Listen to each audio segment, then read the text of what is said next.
Hi, everybody. I'm Sadiqa Reynolds, President and CEO of the Louisville Urban League, and I am so excited today to be joined by a couple of my colleagues, Christina Shadle and Cynthia Brown. You'll hear more about the work that they're doing. But I do want to welcome you all to the Norton Healthcare Sports and Learning Center. Thank you for coming. You know that in this space, we have done, I think, some really good things around business and supporting black businesses, and we've got some more, a wonderful, I think, announcement today in that vein. And so I want to remind everybody what the Path Forward work came out of. If you'll remember, in our community, when we the pandemic hit, we had a lot of civil unrest, we all know that, and we were gathering black leaders every Friday to really talk about how we could support one another, how nonprofits, the Louisville Urban League, because we understood that we had a bit of a stronger infrastructure, how we could support some of the smaller nonprofits to make sure that we were all able to get access, and so that none of us were driven out of business, quite frankly, at times when times were really tough. And so from those black business calls, we went into developing the Path Forward, and we really developed the Path Forward because so many of us were raising our voices in community to say we wanted change, and you know, you're always, of course, going to be asked the question, what change do you want, what is it that you need? And so the Path Forward really came out of that. It was let's explain. We want jobs, we want justice, we want education, we want health and housing. And it's not just because that's a slogan for the league. It's not a slogan. We use those words to reflect the work that we really are doing and the work that we really do believe in. But add to jobs this idea of entrepreneurs. How do we increase the number of entrepreneurs in our community? I think that it was highlighted in the pandemic and with all of the civil unrest. People recognize, black, white, and everybody in between recognize that we were talking about 2.4% of our businesses in our community being black owned, and we have 24% of the population in this city. And so we knew we had to do more. And so when you look at the Path Forward document, while it is not an exhaustive document, it is certainly touched upon in that document. And so we ask the city and other leaders to step up and help us. And what you're going to hear today is that Mayor Fisher and Metro Council have done just that. They really have stepped up to support this work, and we hope that the support will continue to grow. But today we really need to pause for a moment and celebrate what we have done and what has been accomplished and what the commitments are. And so that's what we're going to do today. Christina Shadle, Cynthia Brown, and actually Cynthia's now with the Louisville Urban League. But when we started the work, Cynthia was a part of the Jewish Family and Career Services, and they were sort of at the table with us through Cynthia, who's a lifelong West End resident, helping us to build out what could be this infrastructure. We had a lot of really wonderful partners. Many of them can't be here today, but I think it's important for me to say who they were. Aldwin Helton was right there in the front with us, negotiating with Louisville Forward, and Mary Ellen Wiederwall, who I saw when I walked in the door here. There she is. I mean, Mary Ellen was extremely supportive, and Aldwin and Mary Ellen, they met with, I think, Metro Council and others. Then we had Alice Houston, Dave Christopher with AMPed. You'll hear more about his wonderful program today. We all know Dave is running absolutely a top-notch incubator program, and we wanted to make sure we had the right infrastructure in place to support that. Johnetta Roberts, who I don't see today, with 40 and 1, amazing partner for us. And that's one thing I am so proud of about the league. I think we do a really good job of convening other nonprofit organizations. We don't own any space, right? We can't do it all by ourselves. I mean, we have grown in 6 years from 26 employees to over 60, and we're probably going to be growing a little bit more. But we can't own any of this. We have to have community organizations involved. We need the government to be as strong as it can be. We need every single partner working on these things. And I think we've been a really good convener. And quite frankly, that's why we're here today. It was not our intention to really be in this space. In fact, I'll tell you a funny story. Paul Newman called me at some point and said, Sadiqa, I'd like to make a donation to the Louisville Urban League to support businesses, black business. And I said, don't make it to us. There's another organization doing better work with that. They're doing the work. Give it to Dave Christopher. And I do this all the time. People do not realize when people call and say, hey, we'd like to do a donation. I said, oh, no, why don't you send that over to Dare to Care or somebody else? We're not going to start a closed closet over here. Give it to some other organization. And so in this case, I said that to Paul Newman. So Paul connected with Dave Christopher. And Paul actually made an investment in AMP's incubator space. And so because Dave was touched that we had made the connection, he called back and said, well, Sadiq, well, why don't you pick an organization to participate? Because we're going to have these organizations going through the incubator company. So I said, well, there's a woman, Darla Thompson. I know she has this, she wants to make T-shirts. She wants to have this business. And she's helped us previously. When she didn't have any money, Darla called the Urban League and said, I see all the work you're doing. I don't have anything except I can make T-shirts. And so if you ever see me in those shirts that say, I want my 40 acres, Darla, I came up with the slogan, Darla printed the shirts. We got another shirt too, by the way. If anybody follows me on Twitter, you know what it is. We'll be selling them on Tuesday. But so Darla participates in the program. She connects with Paul, who is an amazing mentor. Amazing mentor. She gets through the program. I think there were 5 or 6 that came out of that program, and Darla needed a place to locate. Well, you know, in this facility, we have really prided ourselves on being able to support and grow black businesses, right? Because we built this facility with 40% black businesses. So our, you know, architectural firm, the project manager, you know, some of the construction workers were trained through the Urban League's program, our partnership with Kentuckiana Works and our Kentuckiana Builds program. So in every way, we try to create jobs, 302, by the way, but also grow black businesses. And so we said, well, why doesn't Darla locate at the Sports and Learning Center? Because T-shirts, mugs, all of that good stuff, we need to sell that as long as we're not conflicting with, I'm sure you all know now, we've got the ACC championship coming up here next year, so we can't sell ACC stuff, but we can. And thank you. You'll hear more about Darla and others like her, but that's what we wanted to do. We wanted to be able to create a place where black business could really grow and we could help with the infrastructure, right? And we knew that there were folks who had amazing energy and ideas, but they didn't have the LLC yet. They didn't have the business plan yet. They don't have the funding for the lawyers. And so we wanted to be able to pay to support those things. We wanted to pay for marketing, you know, and that's what we're doing. And so this partnership is between the Path Forward, the Louisville Urban League. You see our folks up here. Cynthia's with us now. Sorry, Jewish Family and Career Services Center. I did not do that. I don't even want to talk about that. Delete that part.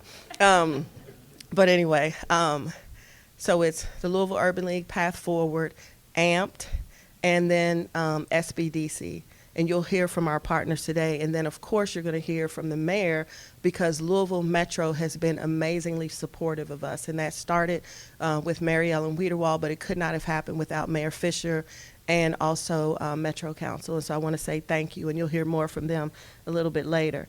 But supporting black businesses for us, again, 40% of our construction here we spent with black-owned businesses. And we also, I just want you to know that we negotiated a deal with Thornton's that not only would the profit from that store on the corner be reinvested back into this building, but also that they would highlight a black-owned business. And so they have been doing that. And so our plan is, right, that if the sales are good enough, that Thornton's would expand their sales of whatever the business is, and they would go into their other stores, and then beyond that, maybe even outside of Louisville, outside of Kentucky, and it would grow like that. We have made a direct grant to a black inventor.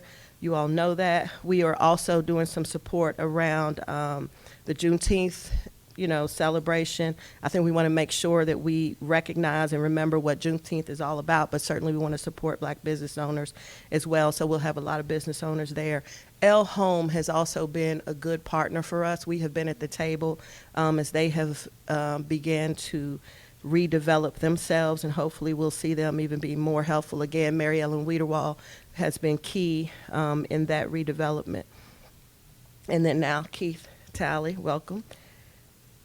I have never had so many notes. Y'all know usually I'm off the cuff, but I'm trying hard to follow instructions today. And I do want to say this. The league When I tell you that we did not intend to be in this space in this way, we really responded to community demand. In a very short amount of time, we had 200 phone calls from people saying, can you help us? What can you do? I want to have a business, or I need this support or whatever. So this is an organic response because there was no infrastructure in place. There really was no ecosystem. There are a lot of people who are doing little things, but we needed something big, and we needed to be able to support the work that Dave is doing. And so what's happening sometimes is that people are going to Dave at AMPed, RTBI, and they're saying, we want to get into the program. Well, the program's full. There's overfill. So we are working with those clients. I think Cynthia has worked, and her team have worked with more than 100 clients, probably about 125 or something like that. They'll correct me. We also had a virtual meeting. 52 people showed up, no advertising at all. We have not done a press conference. We've not done anything. We sort of this is us responding to people who have called us. And so we finally decided, let's have a press conference so that also we can invite others who we know might be playing in this space who could be supportive. Please come and join us. So I think on June 19th, is that correct? June 14th, there will be an information session, and that's not for the businesses that need the support, but instead for folks who say, hey, I've been doing this work for a long time, how come I'm not at the table?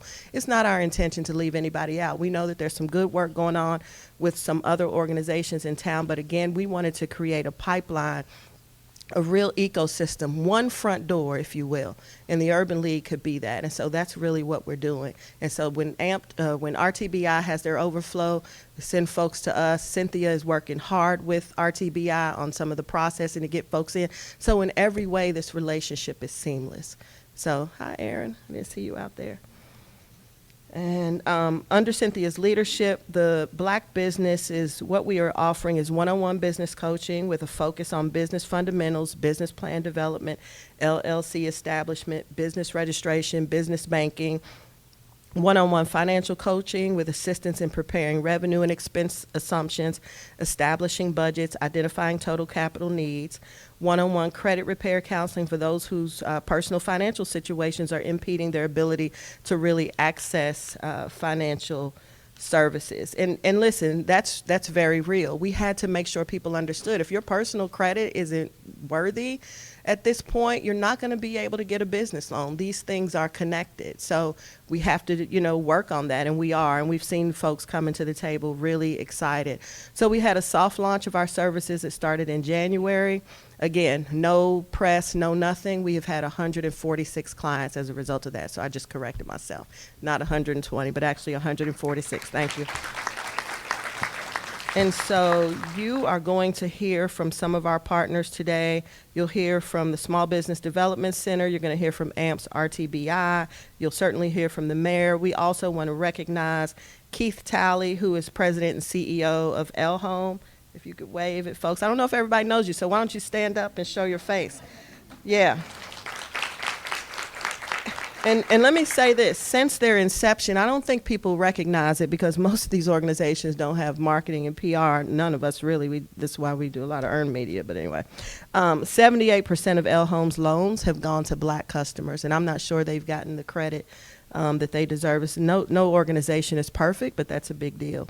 I also want to recognize Cassandra Webb and Teresa Zawacki, Workforce and Business Project Manager, Tish Buckner from Russell, A Place of Promise, if any of you are here. Nayshan Tribute, if you could stand, please, from Melanair Marketplace. I think, turn around, let people see you. She offers a rental incubator space to help Black entrepreneurs scale up their businesses and grow into brick and mortar businesses. The Louisville Independent Business Alliance Director, Jennifer Rubenstein, if you're here, if you could stand, please. One of the largest, wave, there you go. One of the largest independent business alliances in the nation with 800 members. Those offices are located in the Russell neighborhood. So we love that. Thank you so much. And then who couldn't be here today is Tanika Bryant, but she has been very active with us as well with the creation of Buy Black Lou, and we've been very supportive. And so she's not here today, but she's got over 30,000 businesses and consumers focused on supporting Black-owned businesses. And again, I think that's another organization that Louisville Metro has been supportive of as well. And so we are eager to welcome more partners. Again, we want everybody who wants to work and do this work. We just need a strong ecosystem. We need a place, a door that everybody walks in and they feel like they're getting whatever they need so that they're able to grow their businesses. That's what we're looking for. We know that across the country, more than 40% of Black-owned businesses went out of business at the beginning of the pandemic. And so Louisville just doesn't have that kind of ground to lose.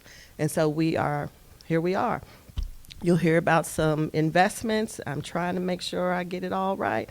Okay, so I am going to now turn this over to, I'll say some more thank yous and everything later, but I think if we could have Dave Christopher come up, that'd be great. And then after Dave Christopher, Dave, if you could come up, okay? Thank you.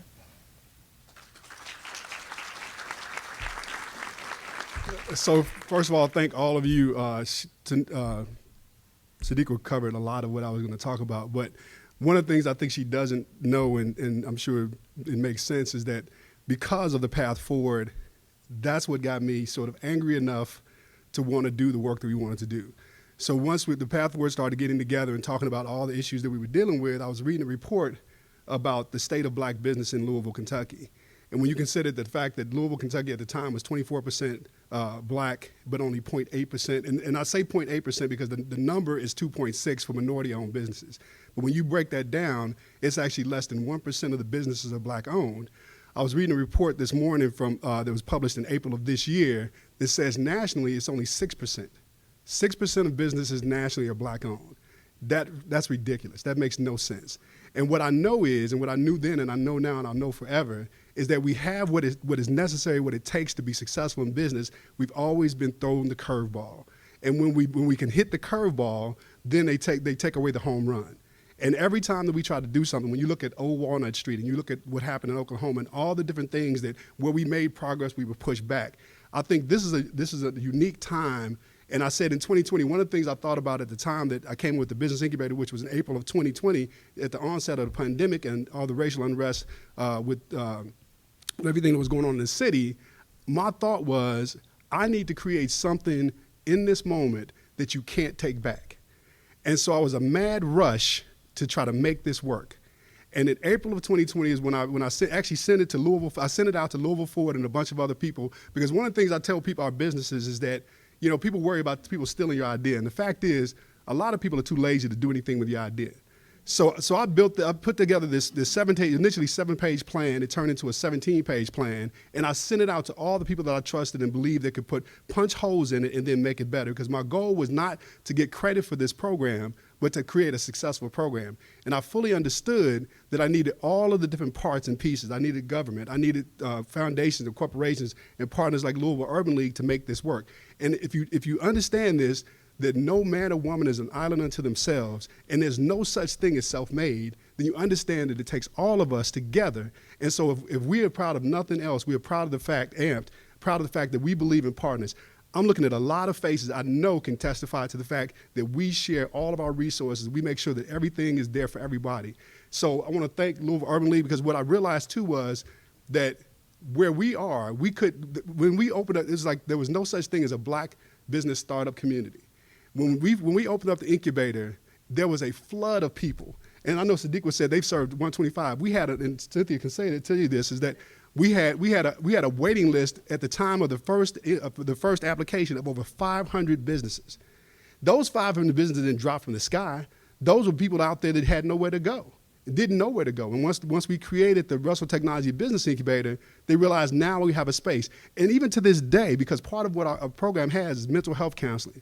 The reason we have mental health counseling as part of our program, because Black folks can't believe that this is real. To this day, we're in our second year, our second cohort, and folks are still trying to figure out, are we for real or not? Because we made our promise and we kept our promise. So I want to thank the Louisville Urban League. I especially want to thank Cynthia Brown for the amazing work. Like I said, I ain't gonna say you stole. You didn't.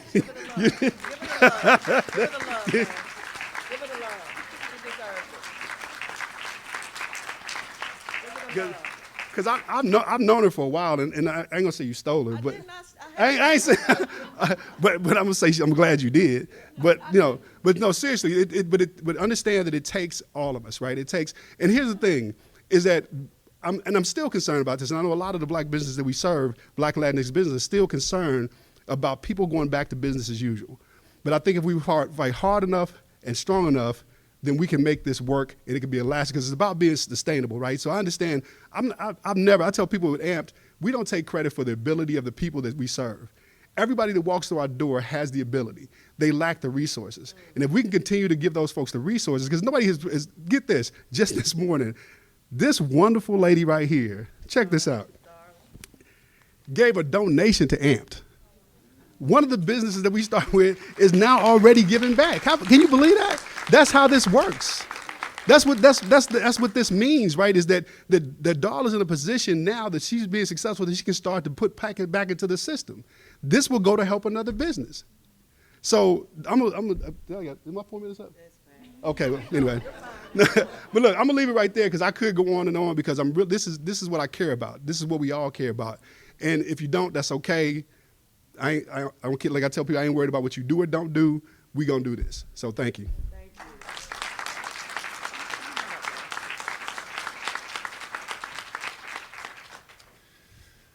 Well, I had some prepared remarks, but you guys are such great speakers. I feel a little out of place here. So I'm Dave Etkin. I'm the director of the Louisville Small Business Development Center.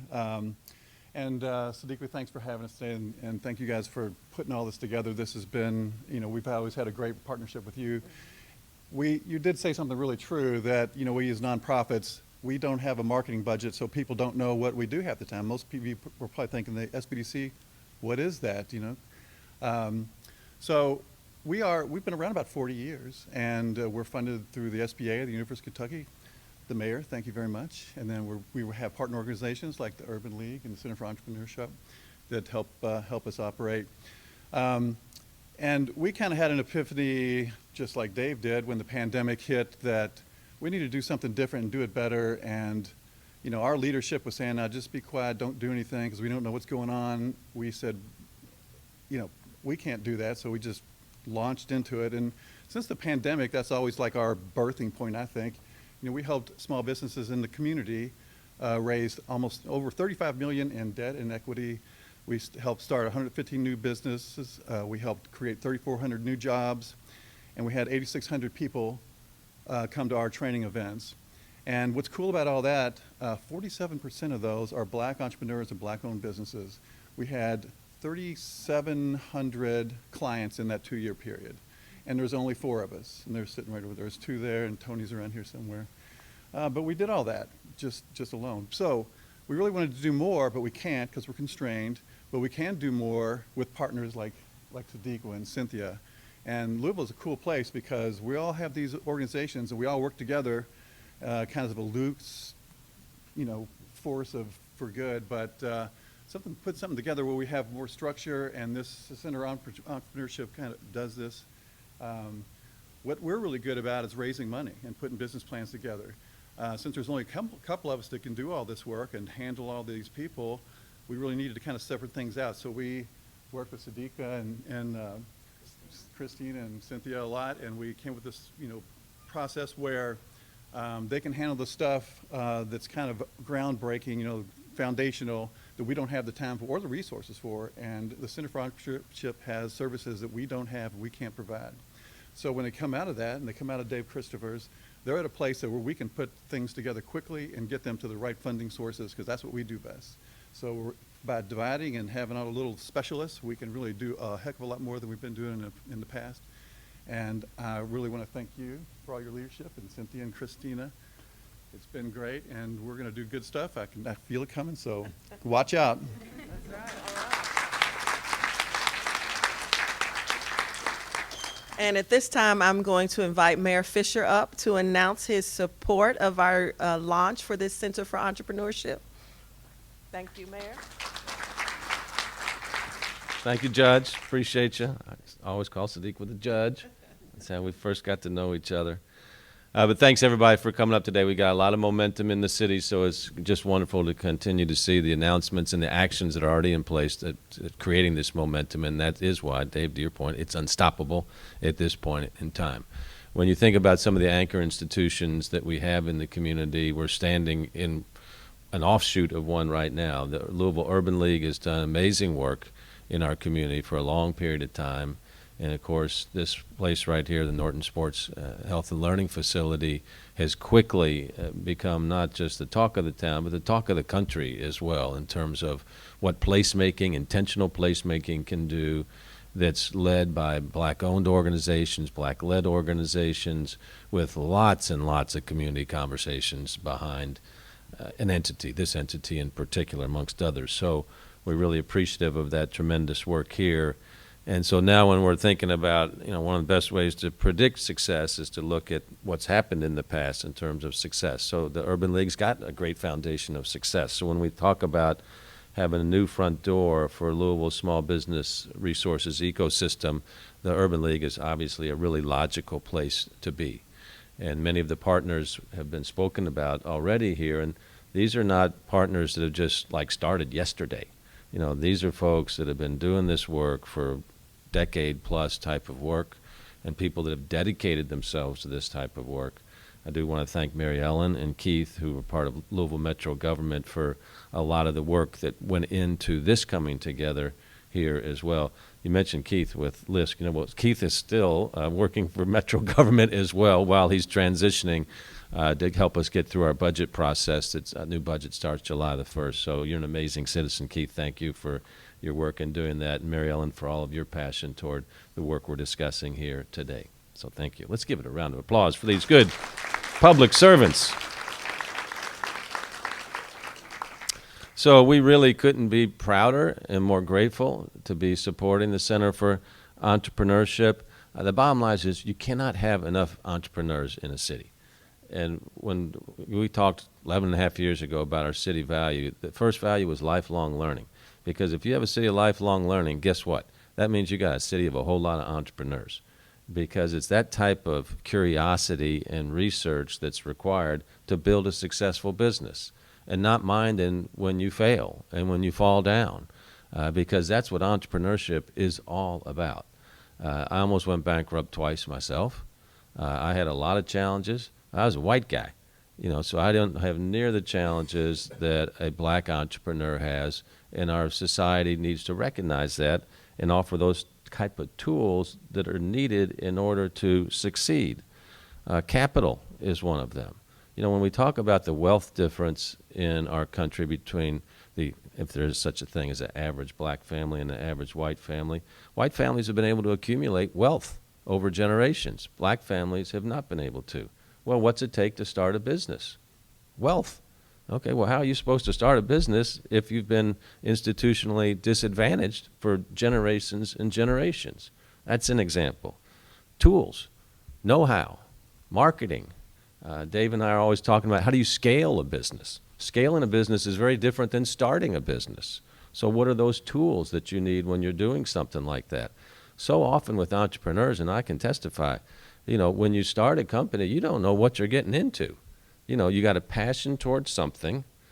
Nay, you're nodding your head here. You've got a passion to succeed and do something, and you're blind enough with your faith to say, I'm jumping in the deep end of the pool here. And then oftentimes at 2 o'clock or 3 o'clock in the morning, you wake up all bug-eyed and say, what did I do? And you feel both panic and elation at the same time. But you're going to fight through it another day. So we need tools and we need people there to help on that journey. And that's why this announcement here today is so important, to show how these years of intentionality and momentum have come together in the city. It is about intentionality. You can't just hope these type of things into existence. We've been very intentional at Metro government about our investments in West Louisville. This was a big goal of mine when I started 11 and a half years ago. My parents grew up in the West End. The West End has been disinvested in for a long, long time. We've been able to lead about $1.5 billion of investment in the West End, which is more than has ever happened. But guess what? It's just a down payment.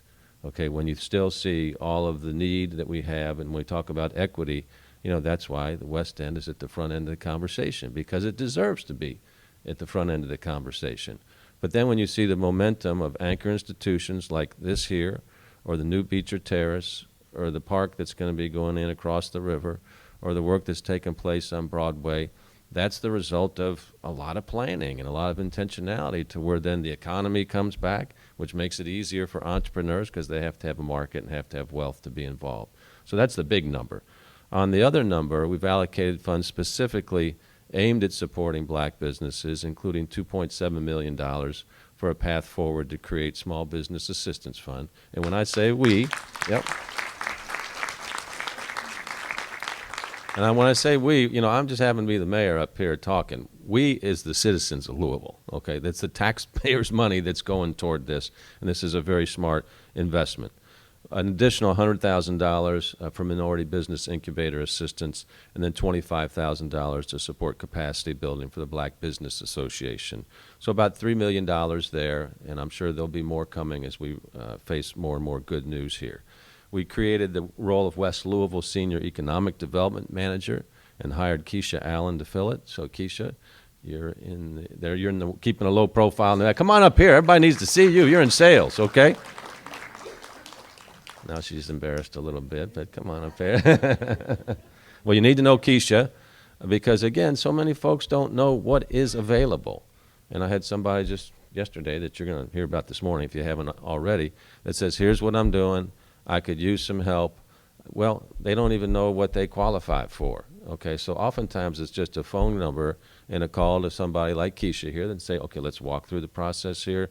Boom, boom, boom. Here's how we can help. Here's how you can go to the Urban League. Here's how you can go to Dave. So much of it is you don't know what you don't know. And you've got to have connections. And I don't mean that in a bad way, but connections mean opportunity and knowledge, and strong people ask for help. And entrepreneurs need to be asking for help all the time. I'm still asking for help all the time. So a lot of good work is going on in the community. Obviously, we've provided dedicated funding to AMPT over the years. We've been with Dave since we started in Old Louisville back in the day. I still remember that. And then LCCC also, who's been providing free tech training. I'm really proud about our Future of Work initiative. When we saw that as a community, we have to intensify the level of tech talent that we have in our community in order to be competitive with cities that we aspire to pass by, the Nashvilles and the Austins of the world. So that's when we set a goal to 5X our tech talent in Louisville. And I used to bang on Mary Ellen all the time, 5X, Mary Ellen, 5X. And we've made really good progress with that. But our Future of Work initiative in particular has had outstanding results with black, female tech entrepreneurs and tech talent. So intentionality, you can get the results, but you've got to be intentional about it. And so we know from historic investments in the Russell neighborhood, including Beecher Terrace, Russell, a place of promise. Is Jackie Floyd here today? Okay, we'll tell her I'm through her from love at her. And the Sports and Learning Center, that supporting and working with neighborhood-based and black-led organizations is just a key to success. And it's sad that it's taken this long for the United States of America to understand it. But to Sadiq's earlier point, a lot changed in 2020 that was long overdue.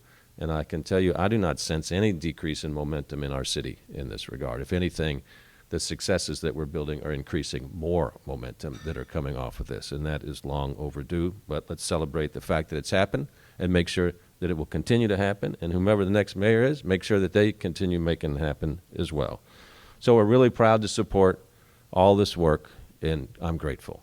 I'm grateful for you all, grateful for you guys, grateful for the league, that we're all in this working together and just creating a better and more positive future for all Louisvillians, especially Louisvillians that traditionally have not had the opportunity to do so. So God bless you all. Thank you. Thanks, Keisha. Appreciate it.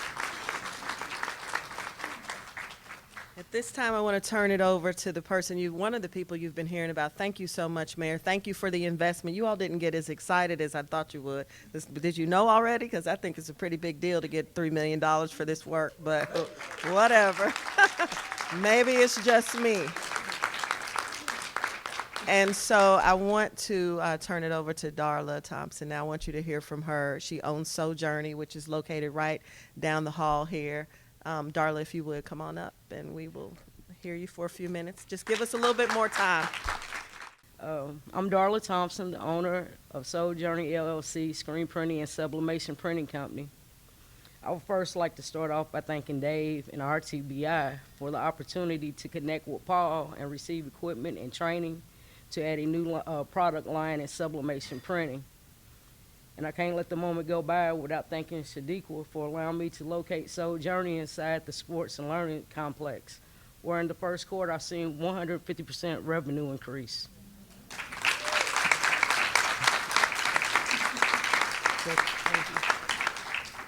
And Cynthia, man, I wouldn't know what I would do without her. She took me and helped me form my LLC.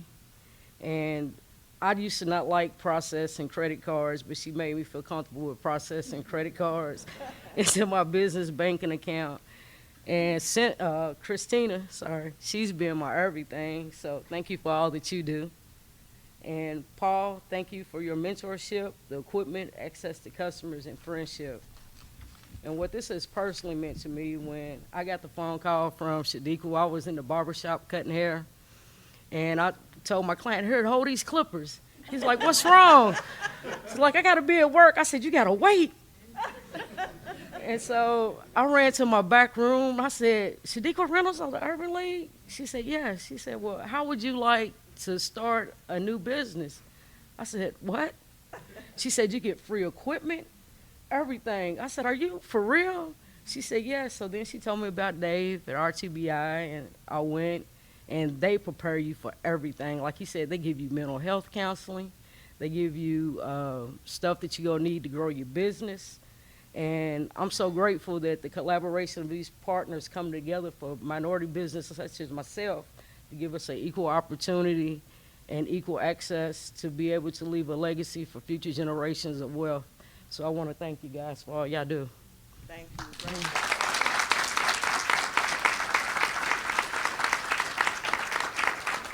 Darla, we want to make sure your window's open so everybody will see where you are before we walk out today. And I want you all to hear from from Cynthia Brown, who is leading this work on behalf of the league. And hopefully, let's go ahead and have the team at the Entrepreneur Center. If you all could just stand as Cynthia comes forward. Go ahead.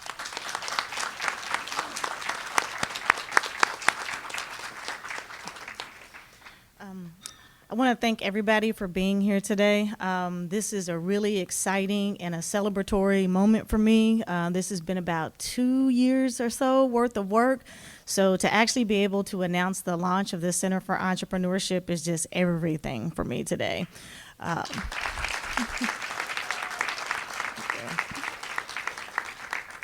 I've been doing this work in one way or another for a really long time, either in corporate, in volunteer work, running my own business, and in the nonprofit space. And I've been really frustrated in terms of what kind of resources were out there available for Black businesses and just underserved businesses in general.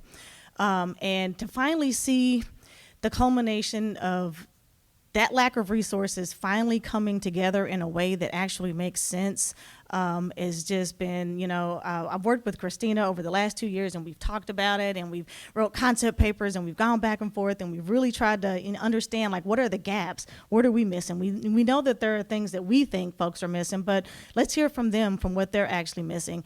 And to be able to organize resources in a way that makes sense, that we can actually move Black businesses along, is a really special thing.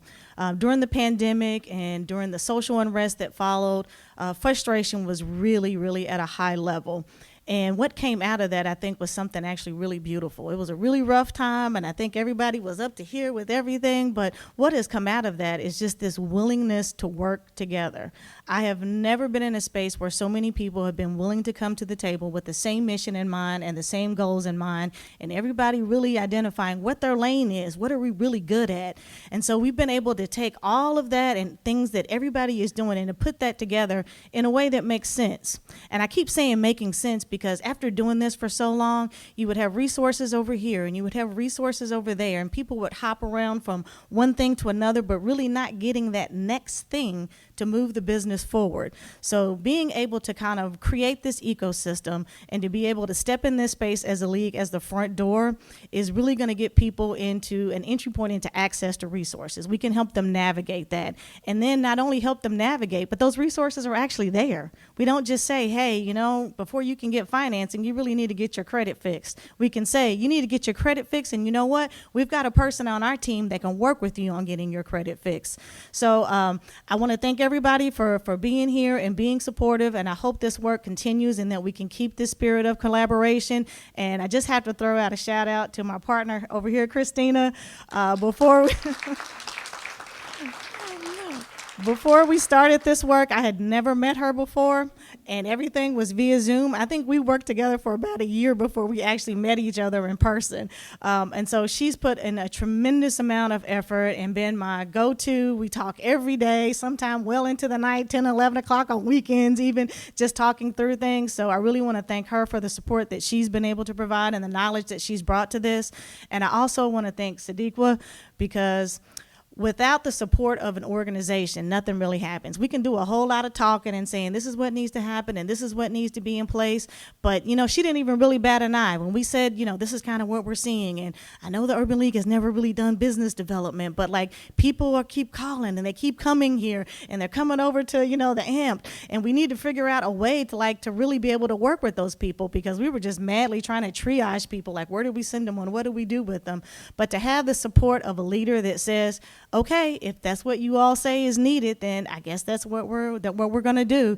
So being able to have that support, to be able to stand in that space, is another important thing. And so I just hope all of this collaboration, you know, stays moving forward. And, you know, as we bring other people in as other partners, that we can just strengthen this ecosystem, and that a really good pathway and a really solid pathway for Black businesses to say, hey, I have an idea and I want to be able to launch this as a business, and I want to be able to have a successful, sustainable business that can become a legacy business and create the kind of generational wealth that we haven't seen before, is going to be possible because of this work. So thank you.